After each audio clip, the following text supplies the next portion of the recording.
उस समय के शिव भक्तों में सबसे बड़ा भक्त है रावण, इसलिए भगवान शिव को उनके आगे प्रकट होना पड़ता। उन दिनों तपस्वियों में सबसे बड़ा कोई तपस्वी था तो रावण, इसलिए उनकी तपस्या पर ब्रह्मा जी को प्रकट होकर वरदान देना पड़ा। उन दिनों कोई विद्वान था सबसे बड़ा तो वो थे रावण। ब्रह्मा जी भी जिनकी सभा में वेद मंत्रों को उच्चारण करें, वैसे कोई गलती होती नहीं थी, लेकिन फिर भी यदि किसी कारण से ऐसा हुआ हल्ले में कहीं गलत सुन गया रावण को, तुरंत ब्रह्मा जी को टोक देते, आप गलत बोल रहे हैं, दोबारा बोलिए। यहां तक कि शंकर जी को हर रोज रावण के पास आना पड़ता है अपनी पूजा करवाने के लिए। क्यों शंकर जी को हर रोज लंका में आना पड़ रहा है अपनी पूजा करवाने के लिए? नहीं तो ये डेली पूजा करता है मेरी, रावण आएगा कैलाश में। एक बार आया था, कैलाश को उठा लिया, सबको परेशान कर दिया। जब पहली बार आया तो पार्वती जी ने पूछा ये कौन है? कहता चेला राम है। तो आप एकदम क्यों अलर्ट हो गए? चेला ही तो है, कोई आफत थोड़ी है। कहते बस नाम का चेला है तो गुरु जी आफत है। और जब कैलाश पर्वती उठा लिया, भगवान शिव ने कहा पार्वती से देख लिया, सर नहीं झुका सका, मुझको ही उठा के सर पे तो रख लिया लेकिन झुका नहीं सका। भगदड़ मच गई पूरी कैलाश पर, गणों के बीच में कौन आफत आई है।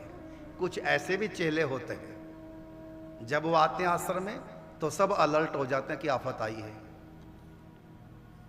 होते हैं कहीं, हम अनुभव से कह रहे हैं, कहीं ऐसे भी चेले होते हैं। आश्रम वाले सब परेशान हो जाते हैं कब ये जाए, क्योंकि पता नहीं कब कलेश कर दे, पता नहीं कब झगड़ा कर दे। कई लोगों की आदत है डरा डरा के रखते हैं, परिवार में भी थोड़ा भी कोई उनसे उल्टा हो गया, कुछ भी कह दिया, ऐसा झगड़ा करेंगे उससे। अपनी इज्जत बेइज्जती का भी ख्याल नहीं, दूसरे का भी ख्याल नहीं। तो कहीं होते हैं। तो रावण सबसे बड़ा विद्वान था, सबसे बड़ा उस समय का तपस्वी था, सबसे बड़ा शंकर जी का भक्त था, सब कुछ था, लेकिन रावण में मनुष्यता मानवता नहीं थी। क्या थी? तो दानवता थी, इसलिए रावण को दानव कहा, रावण को राक्षस कहा। भक्त रावण क्यों नहीं कहते? भक्त था इसमें कोई दो राय नहीं, तपस्वी था कोई दो राय नहीं, विद्वान था कोई दो राय नहीं, लेकिन मनुष्य नहीं था। मनुष्य व्यक्ति कब बनता है? जब उसमें मनुष्यपना हो। मानव तभी मानव जब मानवता हो। तो अंदर थी दानवता, अंदर था राक्षसपना, इसलिए राक्षस रावण। श्री सुदर्शन सिंह चक्र जी महाराज ने ग्रंथ लिखा रावण के ऊपर, उसका नाम ही रखा राक्षस राज।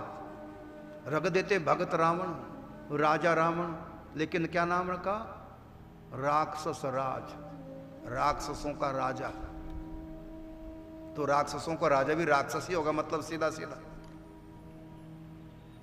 तो पूछा श्री सुदर्शन सिंह चक्र जी से कि आपने रावण को किस नाम से संबोधन किया अपने ग्रंथ में? ग्रंथ का नाम राक्षस राज क्यों? कहते देखो, रावण शंकर जी का बहुत बड़ा भक्त है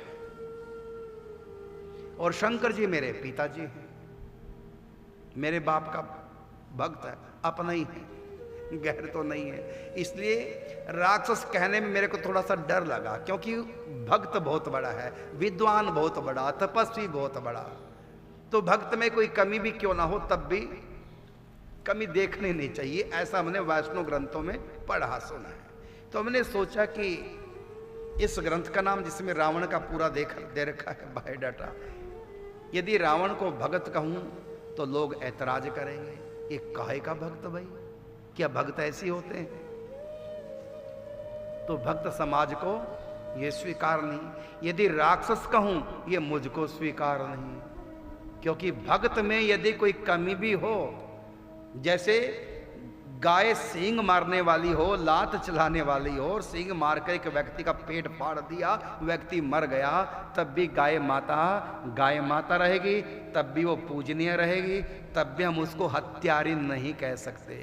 इसी प्रकार गंगा जी में कोई बह गया, बाढ़ में गंगा जी की, गंगा जी में डूब के मर गया, तब भी हम गंगा जी को हत्यारिन नहीं कहते। इसी प्रकार रावण में कुछ ऐसी अच्छी बातें हैं, भक्ति की, ज्ञान की, तपस्या की कुछ अच्छी बातें हैं, इसलिए हम राक्षस नहीं कहेंगे। लेकिन उसमें कुछ राक्षसों जैसी बातें हैं, इसलिए उनको हम भक्त नहीं कहेंगे। तो क्या कहें? एक बात तो कह ही सकते हैं कि रावण राक्षसों का राजा तो है ही है। अभी राक्षस है कि भक्त है तो हम चर्चा नहीं करेंगे। रावण कौन है? राक्षसों का राजा है। इसलिए उस ग्रंथ का नाम क्या रख दिया? राक्षस राज, मतलब राक्षसों का राजा है। अब इसमें ना निंदा हुई ना स्तुति हुई, लेकिन ये बात सच है, रावण में भक्ति थी, लेकिन तब भी रावण को भक्त किसी ने नहीं कहा। क्यों? क्योंकि उसमें मानवता नहीं थी। तो जो आधार है ना, देखो रेत के ऊपर जो दीवार खड़ी है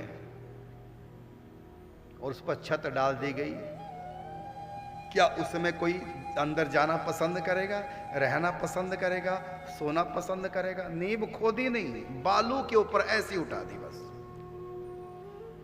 क्योंकि कभी भी ढह जाएगी। नींव यदि मजबूत हो, भूकंप आने पर, बाढ़ आने पर भी मकान ज्यों का त्यों खड़ा रहेगा, यदि नींव मजबूत है। तो भक्ति की नींव क्या है? तपस्या की नींव क्या है? योग की नींव क्या है? वो है मानवता। यदि मानवता नहीं है, सब साधन धराशायी होंगे। जैसे रावण की तपस्या, रावण का ज्ञान, रावण की भक्ति सब धराशायी हो गई, भगवान का कोप भाजक बना।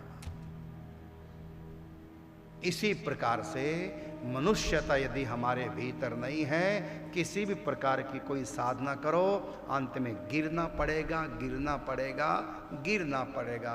ये साधना हमको उठा नहीं पाएगी, क्योंकि मनुष्यता नहीं, मानवता नहीं है। इसलिए मैं कह रहा हूं कि राम कथा पूर्ण मानव की कथा है। अरे कोई नास्तिक है, उसको मत बनो भक्त, मत बनो तपस्वी, मत बनो योगी, मत बनो ज्ञानी ध्यानी, रहो नास्तिक, लेकिन मनुष्य तो बन के रहो। और मनुष्य हमको बनाएगी नर की महामानव की कथा। और महामानव कौन? परमात्मा ही महामानव बनकर आए और मनुष्य को कैसे जीना है ये सिखाया।